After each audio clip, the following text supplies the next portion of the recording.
Welcome to my kitchen, where today I'll be teaching you how to cook a steak dinner.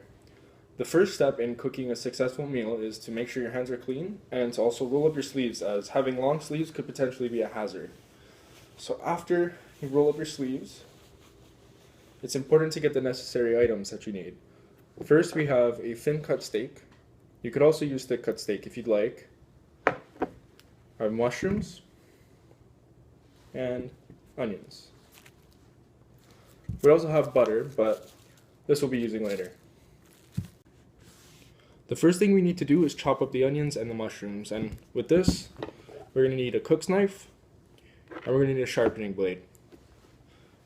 When you're sharpening your knife, hold it towards you like this, and you slowly move it down. As you see on the sharpening blade, there is a safety, so if you do slip, then it saves your hand from being cut. Once you get much better at it, you can start to pick up speed.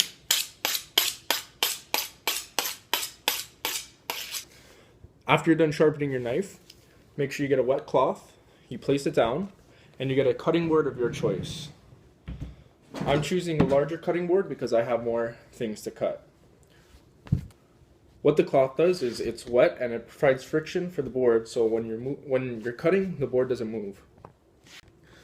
Cutting mushrooms is fairly easy, as they are very soft and pretty easy to cut through. When you're cutting, grab your knife. You're going to want to bend all your fingers in like this and tuck your thumb behind your finger, just like this. So when you're going down to slice, your knuckles are clear out of the way, and it's just guiding on that one knuckle there. So we'll grab the knife and we'll chop down thin slices until we're done cutting all the mushrooms.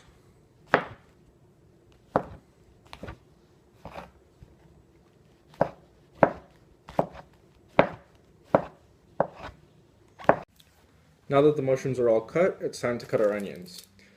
There's a couple tricks to cutting onions. Not many people know this, but the root right here is where, when you cut it, gases come out and it makes you cry. So you're going to want to completely avoid this root here. You're going to want to just move right over here towards more so the middle of the onion, and you're going to want to cut down.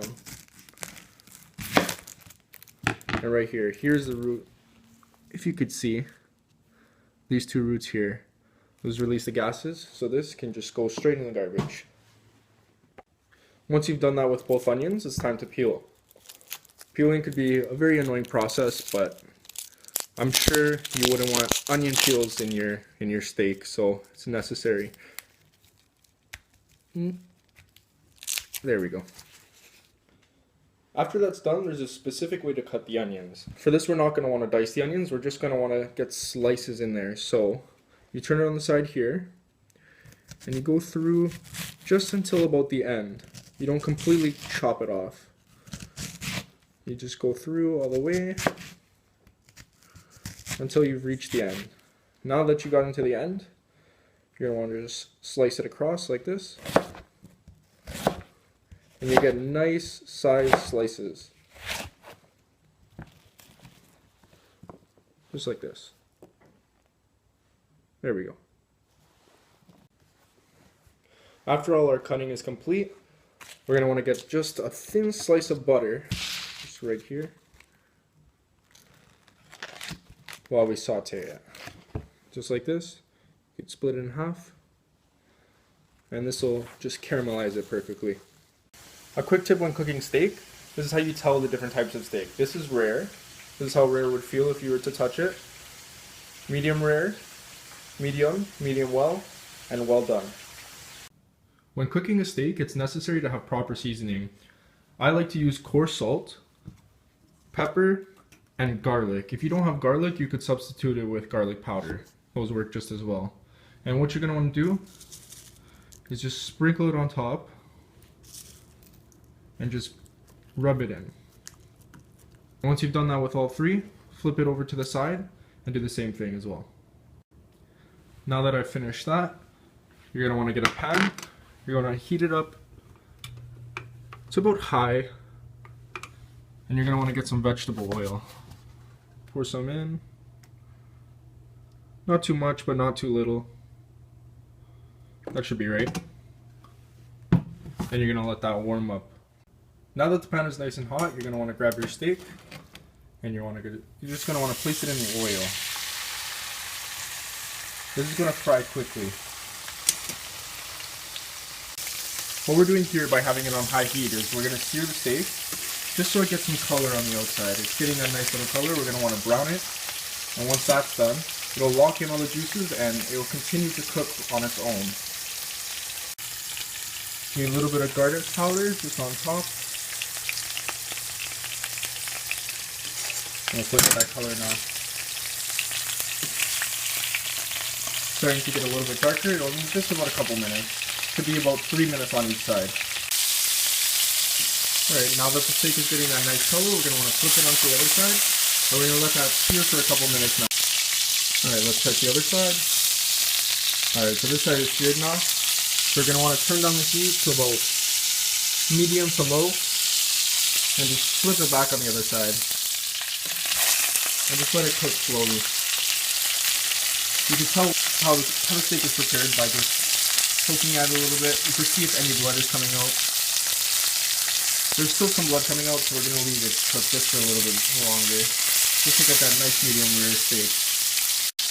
Once you've completed your steak, you're just going to want to put it back to the plate and just let that rest. And while that's resting, we're going to start to saute the mushrooms and onions.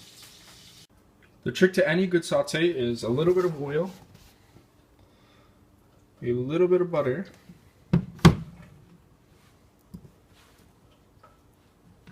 and high heat. So we'll let that warm up nice and quick, and then we'll throw these in here. Now that the butter has melted, it's time to put in the onions and the mushrooms.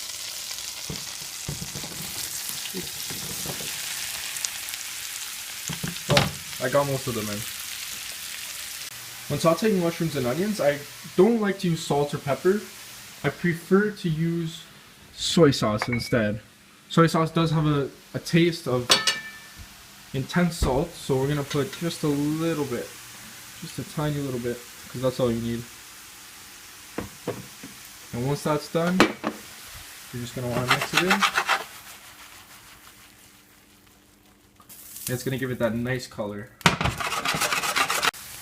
Once it starts to smoke, you know you're done. So just give it a little bit of a mix, and just put it down on the plate right next to the steak. Looking at it now, I may have cut a little bit too much for the steak, but you can never have too many mushrooms.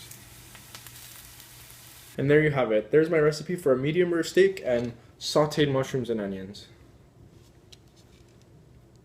Bon appetit. And there you have it. There's my recipe for a medium rare steak and